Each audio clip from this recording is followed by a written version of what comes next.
The night was quiet and still across the countryside as the stars sparkled in the sky like tiny diamonds. People in the town of Riverbend were just finishing dinner and getting ready to sleep. Some were watching TV, while others were closing their shops and saying good night to neighbors. High above the earth, something moved fast. It was not a plane, it was not a bird, and it was not a shooting star. It was glowing blue and silver and left a long trail of light as it crossed the sky. Many people looked up and pointed their phones trying to take videos or pictures. In a small wooden house just outside of town, an old farmer named Jack sat on his front porch with a cup of tea in one hand and his dog Max sleeping at his feet. Jack was used to peace and silence, but tonight he felt something strange in the air, something he could not explain. Max suddenly lifted his head, his ears twitched, and he gave a low growl. Jack looked down at him, and then up at the sky. The blue light was growing bigger and brighter, heading straight toward the forest behind his land. "What is that?" Jack whispered to himself as Max stood up and stared toward the trees. Then came the sound. It was not like thunder or wind. It was something deep and sharp, like the roar of metal crashing into the earth. The ground shook lightly, and a group of birds flew out of the forest, making loud noises as they disappeared into the sky. Jack stood up slowly, his eyes wide with both fear and curiosity. He had lived through storms, tornadoes, even small earthquakes, but nothing like this, and something inside him told him he needed to see what had just landed. "Come on, boy," Jack said, and Max followed him without hesitation, his tail stiff, his nose sniffing the wind, as if he already knew this was not an ordinary night. They walked through the grass, across the fence, and into the woods. The trees stood tall and quiet, but the air felt heavy and strange, almost like it was alive. They did not have to go far. Soon Jack saw a glow through the trees. It was soft and white and pulsing like a heartbeat. Max stopped for a moment and gave a small bark, but Jack motioned him to stay quiet. Jack crouched behind a bush and peeked through the leaves. What he saw made his mouth fall open and his heart beat faster than it ever had before. In a small clearing in the forest, a strange silver object sat in the dirt, half buried and steaming. It was shaped like a smooth egg with lights blinking all around it. Strange marks and symbols covered its surface, and a hatch on the side was slowly opening. Jack pulled Max closer and held his breath. A hiss filled the air, and the hatch dropped open. A ramp slid out, and a strange fog poured onto the ground from inside the ship. Something moved, something tall and thin stepped forward and looked around with glowing green eyes. More shapes followed the first one. They looked the same: tall, long arms, sharp fingers, and smooth skin like metal. Their heads were round, and their legs thin and bent backward like insects. They made no sound except for the soft hum of their suits and the clicking of their boots on the dirt. Jack's heart pounded in his chest. He wanted to run, but his legs would not move. He had never seen anything like this before. He knew at that moment these creatures were not from Earth. Max growled again, low and deep. Jack quickly placed a hand over his muzzle, trying to keep him quiet, but the dog's eyes were locked on the creatures, his body stiff with alert. The creatures began scanning the area, their fingers pointed at the trees. Then one of them pointed toward the town lights in the distance. They nodded to each other, as if they were planning something. Jack could not hear what they were saying, but he felt in his bones they were not here for peace. They had come for something else, something dark. Then suddenly one of the aliens turned its head sharply and stared directly at the bush where Jack and Max were hiding. Its eyes glowed brighter as it took a step forward. Jack froze. Max growled louder. The alien raised a device in its hand. Glowing blue light began to swirl from the tip, and the air around them buzzed. Jack closed his eyes, thinking this was the end. But then Max barked, loud and sharp and strong. The sound echoed through the forest like thunder, and in that moment the aliens all stopped moving. Their lights flickered, their heads turned, their bodies froze. Max barked again, and the creatures stepped back. Their eyes no longer bright, their movements no longer bold. And in the silence, Jack whispered to himself, "What just happened?" He had no idea that his dog had just become the one thing the invaders feared most. The forest stood still, like time had paused, every tree silent, every leaf unmoving, as if the world was holding its breath. Max stood firm, his fur bristling, his tail stiff, his bark still echoing in the distance. Jack crouched lower behind the bush, not sure what he had just witnessed. The aliens stared at the direction of the bark, their glowing eyes blinking, their heads turning in slow unison. They looked confused, nervous, unsure of what to do next. One of them raised a long arm, with 3 fingers pointing the glowing device toward Jack and Max, but it did not fire. Instead, the leader of the group stepped forward, its armor a darker shade of gray, its shoulders broader. It made a strange sound, almost like a vibration, and the other stepped back, giving it space. Jack peeked through the bush again, barely able to breathe. Max growled again, low and steady. The leader slowly turned toward the ramp of the ship and raised both arms. A soft hum came from inside the ship, and another figure stepped out. This one was not tall like the others. It was smaller, rounder, with a smooth head that seemed to shine. It floated a few inches above the ground, no legs, just a soft blue light beneath it. The small alien moved close to the leader and then slowly turned its head toward Jack's hiding spot. It made no sound, but a beam of pale white light burst from its chest, sweeping through the trees. Toward them, Jack shut his eyes and pulled Max close, thinking this was the end. But instead of pain, he felt warmth like sunlight on his face, and in his ears he heard a voice, not loud, not human, but clear. "Do not fear, we know you, we remember you." Jack opened his eyes and shocked. Max tilted his head. The small alien floated closer, the beam of light still shining. "You are human, your kind, once walked where we feared your beasts, once hunted, where we fell. We remember the sound, the shape, the teeth, the voice of the protector." Jack did not understand most of it, but one word stuck: protector. He looked down at Max, who stood tall, chest out, ears forward. The leader alien slowly approached, now holding a crystal tablet, symbols blinking across its surface. It stopped just a few feet away from the bush and tapped the tablet. Once more light appeared floating in the air like a small screen. It showed images of creatures like Max running through alien forests, barking, chasing, fighting creatures with green skin and glowing weapons. Jack realized what he was seeing. These were memories or history from another planet long ago. Max barked again, and the image on the screen flickered. The alien stepped back slightly. One even dropped the device it was holding. The small floating alien looked toward the leader and let out a strange hum. The leader answered with clicks, and more lights blinked from their armor. They were talking to each other, fast and urgent. Then the small alien floated closer to Jack and Max, the light from its chest now softer like a glow from a lamp. "We did not know you survived. We thought the protectors were gone." Jack slowly stood up, holding Max by the collar. He did not want to look weak, but he also did not want to look like a threat. He spoke slowly and clearly. "We do not know who you are or what you want, but we do not want trouble." The small alien tilted its head as if trying to understand.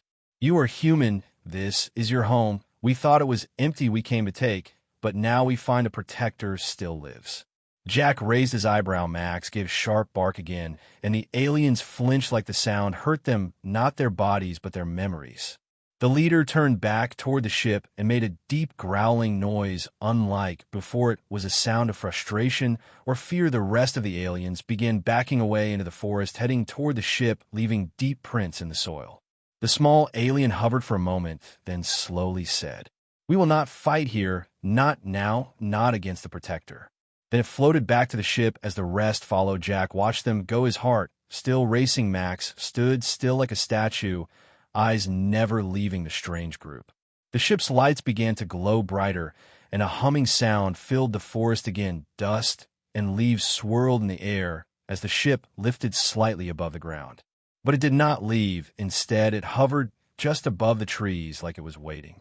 Jack turned to Max and whispered, "What did you just do, boy?" Max wagged his tail once, then sat down like nothing had happened. In that moment, Jack realized something important. The aliens were not just afraid of humans. They were afraid of something deeper, something older, something that still lived in every loyal barking for a legged guardian on Earth. And Max was the one who reminded them of it. The forest slowly returned to silence, but the sky above held its breath once again. The next morning came without warning. The sun rose quietly over Riverbend, casting golden light across the sleepy town, while birds chirped as if nothing had happened the night before. But deep in the forest, Jack stood in the same spot, staring at the sky, where the alien ship still floated above the trees, unmoving, silent, watching. He had not slept at all. Max had stayed awake, too, sitting beside him like a guard, his ears twitching, his eyes never leaving the ship. Jack had seen many things in his long life, But nothing like this nothing that shook him to his core, nothing that made him feel like he was standing on the edge of something bigger than anything Earth had ever faced.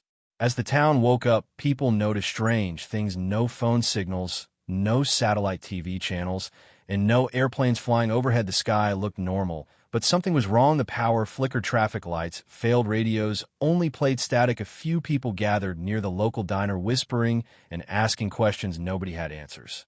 Then it began.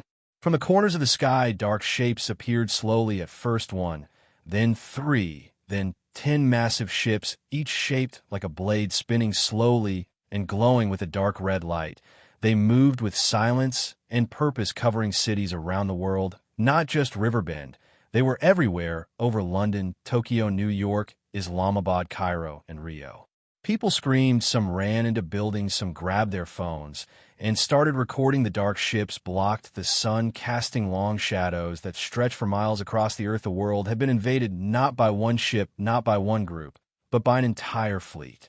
Inside the alien ship above Riverbend, the leader stared at a large hologram showing Earth spinning slowly. Data streamed around it, red dots blinking where humans lived and moved. Other dots showed weapons, tanks, jets, and military bases. It was all mapped perfectly. A tall alien officer stepped forward and clicked its long fingers, speaking in their strange language. The leader responded and pointed at Earth's biggest city. Signals were sent and orders given.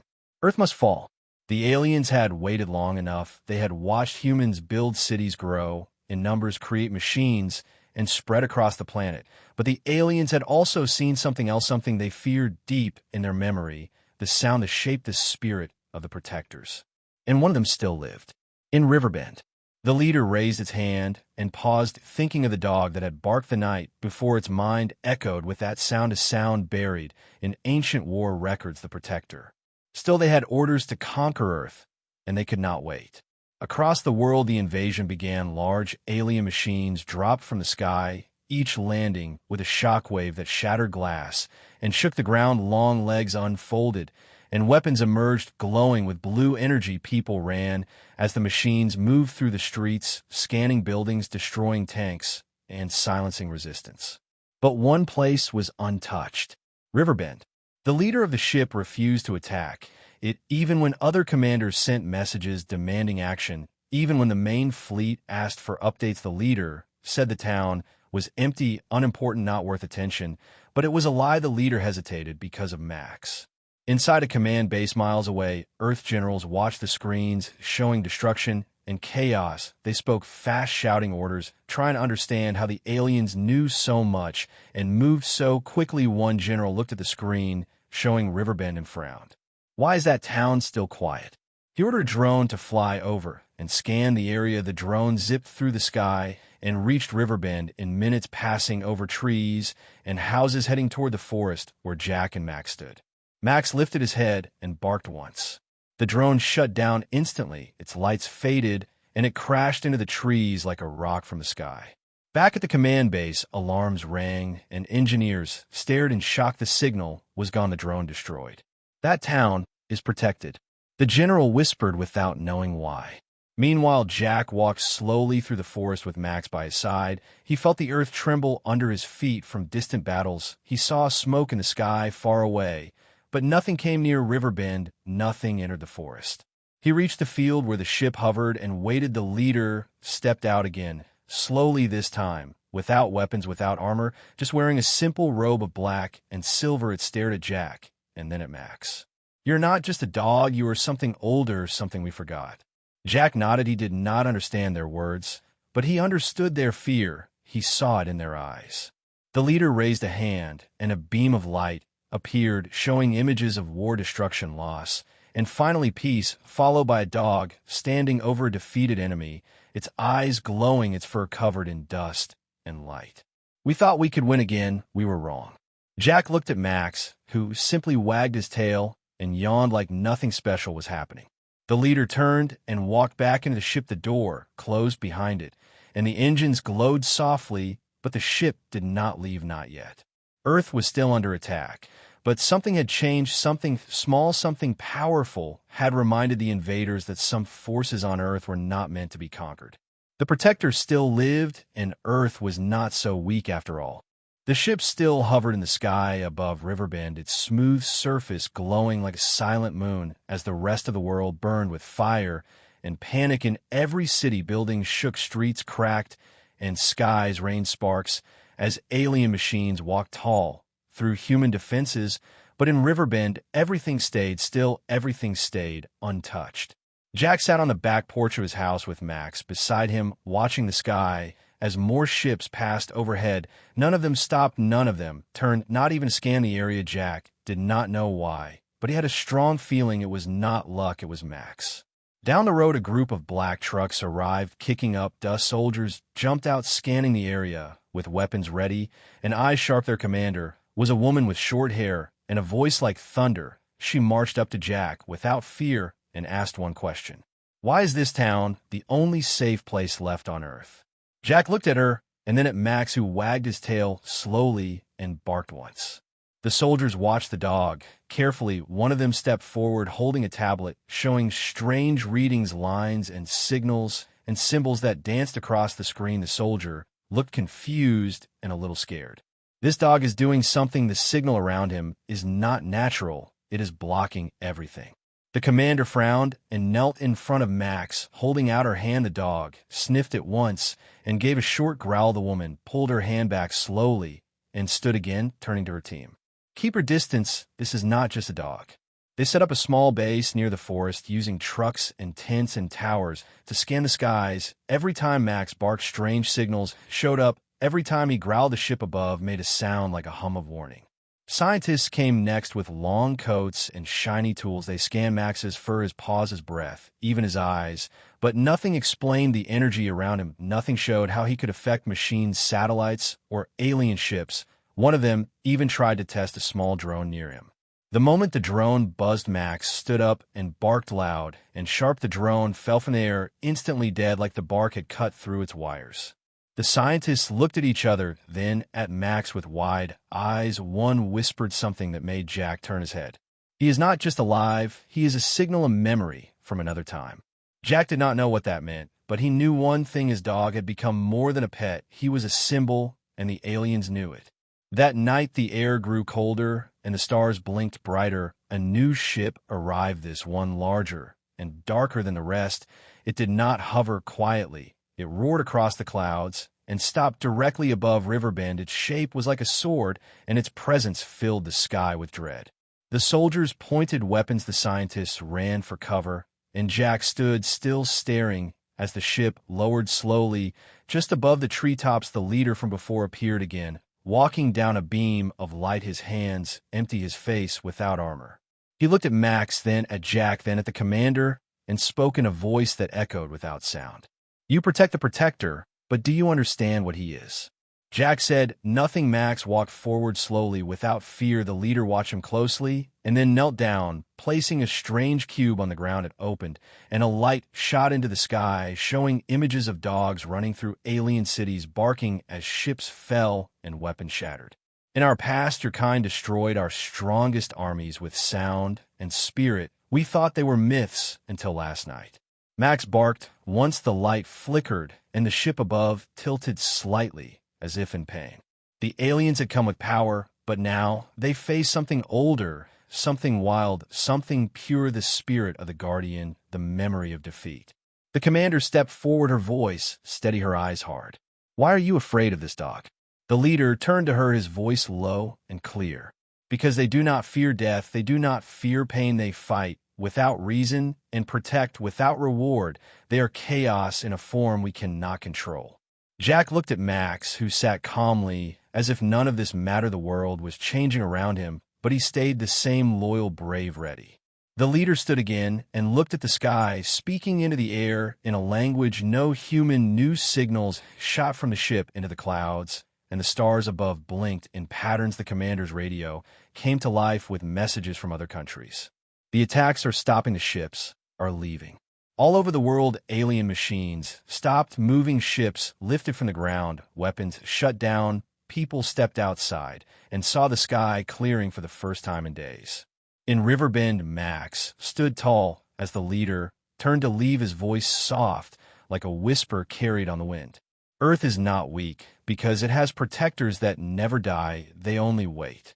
The beam of light took him back into the ship, and the great blade in the sky rose higher and higher until it vanished behind the stars. Jack knelt beside Max, rubbing his head, as the commander saluted him and the soldiers lowered their weapons one by one.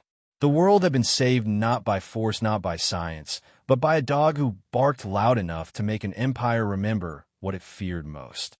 The next morning, sunlight broke through the clouds and bathed Riverbend in gold. The town slowly returned to life. People walked outside, looking at the sky, now clear and wide with no alien ships in sight. Children laughed again, shopkeepers opened their doors, and the streets buzzed with cautious joy.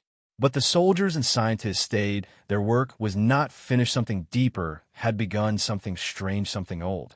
Inside a temporary lab built beside the forest, the team of scientists studied the data collected from Max. They had never seen anything like it. His heartbeat created a pulse that spread through the air. His growl sent shockwaves into radio waves. His bark turned energy into static and silence. The oldest scientist, a man with gray hair and tired eyes, stared at the screen, showing Max's readings. They looked like music, but hidden inside the patterns was something more, a signal buried deep within the dog's voice. It was a code. He called over the others, and they listened carefully as the machine translated the sound into images. They gasped as pictures formed across the screen, alien landscapes, alien cities, dogs standing beside humans on distant worlds. The data was not from Earth. It was from the past, a time when humans were not alone, a time when dogs traveled beyond the stars. The gray-haired scientist spoke slowly, his voice shaking. This dog carries a signal older than any language we know. He is not just barking, he is speaking a warning, a memory, a threat. Outside, Max lay under a tree, chewing on a stick, unaware of the history written in his bark. The commander of the soldiers entered the lab and asked for answers. The scientist showed her the images and explained what they had found. Dogs like Max had once helped humans fight an ancient war against the same aliens who just invaded Earth, and those dogs had won battles so brutal the aliens wiped the records from their history. But the memories stayed buried in their minds like a nightmare that would never fade. The commander stared at the screen, then looked out the window at Max and said quietly, "That is why they stopped." The scientist nodded. The aliens came to conquer, but the sound of a single bark unlocked a fear they had buried for centuries. Far above Earth, in a hidden alien ship, a meeting of high commanders took place. Their faces dark, their eyes filled with confusion. They argued in their language about the failed invasion, about the protector, about the human animal they could not defeat. One alien commander stood and shouted into the silence, "We forgot the signal. We forgot what they did to us. We forgot the Guardians."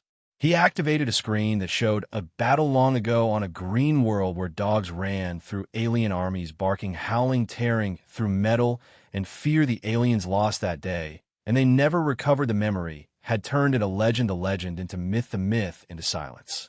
But now the silence was broken. Back on Earth, the scientists continued to dig into the signal. Each bark from Max revealed more of the story. He was not the first of his kind, but perhaps the last to carry the code within him, the last link between Earth and a war long forgotten. Jack sat nearby, listening to everything, but saying nothing. He watched Max sleep peacefully under the sun and thought about how normal the dog had always seemed, loyal, strong, playful. But now the world saw him as a hero, a warrior, a key to Earth's survival. The commander approached Jack and asked him if he had ever noticed anything strange about Max. Jack smiled and shook his head, saying he was just a good boy who liked chasing squirrels and barking at birds. Maybe that was enough. That night, a new signal appeared in the sky, not from the aliens, but from deep space, a single message in a language unknown, repeating again and again. The scientists traced its source to a star system far beyond human reach. The signal contained one word, translated by Max's presence through the machines, through the sound. Return. The commander called the global leaders and showed them the signal. She warned them that this was not the end, but a pause. The protectors had reminded the invaders of pain, but pain fades, and fear changes. The world had won today, but tomorrow might be different. So the world prepared. Training centers opened across countries, not for soldiers, but for dogs. The protectors would not be forgotten again. Max became a symbol, his face printed on flags, statues built in parks, songs sung in schools. He never cared for any of it. He only wanted to chase his tail and nap in the sun, but Jack knew that Max had done something no human could ever do. He had reminded the stars that Earth was not weak. Earth had guardians, and they barked without fear. The wind moved softly over the fields outside Riverbend, where soldiers stood in a long line, facing the trees, their eyes sharp, their hands tight around weapons. Beside them stood Max's fur glowing under the setting sun, his chest out, his ears forward, his nose twitching in the air. News had come quickly from the sky. A single alien ship was returning. It was not part of the main fleet. It was not under orders. It was something else, something old, something dangerous. A rogue commander who had lost too much in the first invasion had returned with one goal in mind: revenge. The ship dropped through the clouds like a sword wrapped in fire and thunder. People across Riverbend ran for cover. Soldiers took position, and scientists watched from inside bunkers, but Jack stayed on the hill with Max's hand resting gently on the dog's head. The ship landed with a roar, flattening trees and shaking the earth. The ground cracked beneath its weight. The metal burned red and black, and then it opened slowly wide like a hungry mouth. From the smoke walked the alien commander, taller than the others, armored in black and silver, his face hidden behind a helmet with glowing red lines. His hands held no weapons, but his presence felt like a storm waiting to break. He did not speak. He simply pointed at Max. Everyone froze. The soldiers looked at each other, unsure of what to do. The commander of the human forces stepped forward, her voice steady, as she ordered the soldiers to hold position. She turned to Jack and asked if Max was ready. Jack looked down and whispered to his dog, "It's just you now, boy." Max stepped forward, alone, the field around him silent, the sun casting a long shadow. Behind him, he did not bark, he did not growl. He just walked slowly until he stood in front of the alien. The alien looked down and reached up, pulling off his helmet, revealing a face full of scars with eyes that burned like fire. His voice came out low and broken. "You are the last." Max stood still. The alien raised his arms, and the ship behind him came to life, sending out signals, calling down machines that fell from the sky like iron rain, each one landing hard and fast, forming a circle around the field surrounding Max and the human line. One of the soldiers whispered that they were trapped. The commander ordered everyone to stay calm. The machines did not move, they only watched. The alien took a step closer to Max. "You carry the sound that broke my people. You carry the fear that made us run."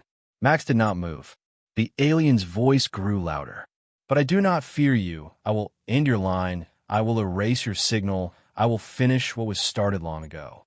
He raised his hand and pointed at Max again. The machines lit up, glowing with blue light, ready to fire. Max barked. Once, loud and sharp. The machines paused, their lights flickered, their bodies shook. Max barked again, this time louder, his voice rising like thunder across the field. The machines began to shake, sparks flying from their joints, parts falling off their bodies. Max ran forward fast like lightning through the dry grass, his legs moving with perfect speed, his teeth bared, his eyes locked on the alien. The alien stood tall, waiting as Max leapt through the air, barking louder than ever. The sound shook the sky. The machines exploded one by one, metal and fire raining down across the field. The alien tried to raise his arm, but Max was faster. His bark hit like a wave, and the alien stumbled. Max landed on the ground and barked again. The last machine fell in pieces. Smoke covered the battlefield. Silence followed. The alien dropped to his knees, his body shaking, his armor cracked, his voice weak. "It is true, your kind cannot be stopped."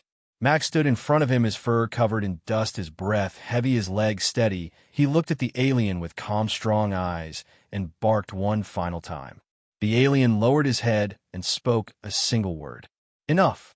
He pressed a device on his wrist, and the ship behind him shut down. Its lights faded, its weapons gone. The alien stood slowly, turned, and walked back into the ship. The door closed, and the engines began to rise. No more threats, no more war, no more fight. The ship lifted into the sky and vanished without sound. The soldiers cheered. The scientists cried. Jack ran to Max and wrapped his arms around him. The dog wagged his tail and licked his face like nothing had happened. But something had happened. Something the world would never forget. Max had stood alone and stopped the last of the invaders, not with teeth, not with force, but with the sound that lived in every protector across Earth, a sound older than war, stronger than fear. A single bark that made the stars remember what they tried to forget. The sun rose over Riverbend like a promise, painting the sky with gold and orange as birds sang louder than ever, and the wind moved through the fields with soft pride. The town that once faced fear now stood tall with hope. Laughter returned to the streets, voices filled the air, and children pointed at the sky, no longer scared of what might fall from it. But at the center of it all lay a quiet figure in the shade of a tall oak tree. Max rested on the grass, head on his paws, tail still wagging in slow rhythm, eyes half closed, as if watching dreams drift through the wind. Jack sat beside him, holding a small wooden stick, carving shapes into it with a pocket knife. His hands steady, his eyes full of memory. He had watched a simple dog become more than legend, more than weapon, more than protector. Max had become the reason Earth still turned. The soldiers who once guarded Riverbend now stood without armor, smiling as they walked the paths. Children followed them, waving flags with paw prints in the center. Schools played songs about loyalty and courage, and kindness statues were built across cities, showing Max standing proud, his mouth open mid-bark, his eyes locked forward, as if facing the stars. In one city, a giant screen showed Max's story each night for all to see. No words, no explosions, just images of his journey, walking beside Jack, barking at the invaders, standing in the field alone. The sound of his bark replaced music in the hearts of millions.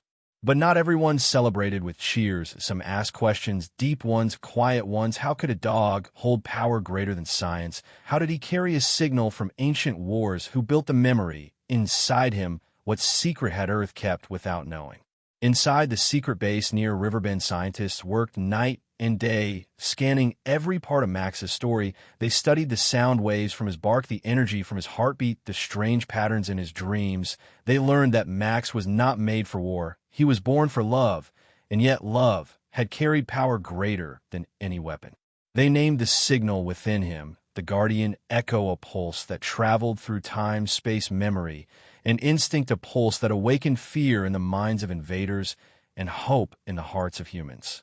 Other dogs across Earth began to show signs of the echo, not all, not many, but enough to know that Max was not alone. Dogs in homes, farms, cities started barking in rhythm with the sound Max had made, and in labs around the world, those barks turned into light. The governments of Earth created a new force, not of soldiers, not of machines, but of dogs and handlers trained to protect peace, not just through strength, but through connection, loyalty, and instinct. The new protectors wore symbols of Max on their shoulders and listened not with radios, but with trust. Back in Riverbend, a ceremony was held under the stars. People from every land came to see Jack and Max together on stage. Lights danced across the sky like falling stars. Music played gently, and the crowd stood in silence as the mayor stepped forward, holding a small medal shaped like a paw. She knelt before Max and placed the medal around his neck, speaking with tears in her voice. To the one who reminded the galaxy that Earth does not stand alone, to the one whose bark became our shield, whose courage became our voice, whose love became our strength. Max barked once, soft but clear. The crowd erupted in cheers. Later that night, as Jack and Max walked home through the quiet field, stars above them, glowing like eyes full of wonder, Jack spoke softly, his hand resting on Max's head. You never asked for this. You never wanted fame or medals or statues. You just stayed by my side, and somehow that saved the world. Max wagged his tail and looked up at Jack with eyes that said nothing and everything at once. Jack smiled and laughed gently. You're still my dog, no matter what the galaxy says. They reached the porch and sat down under the oak tree again, the same spot where everything had begun. Jack leaned back and looked at the stars. Out there somewhere, aliens now spoke of Earth not with greed or anger, but with caution and respect. They remembered the sound that had stopped their machines. They remembered the figure who stood alone and made them retreat, not because of size or weapons, but because of something deeper. A signal, a memory, a protector. Max yawned and rested his head again, his eyes drifting closed, his breathing soft and calm. And as the world slept under a sky now quiet and safe, a simple truth remained. They came to conquer Earth, but they feared the dog.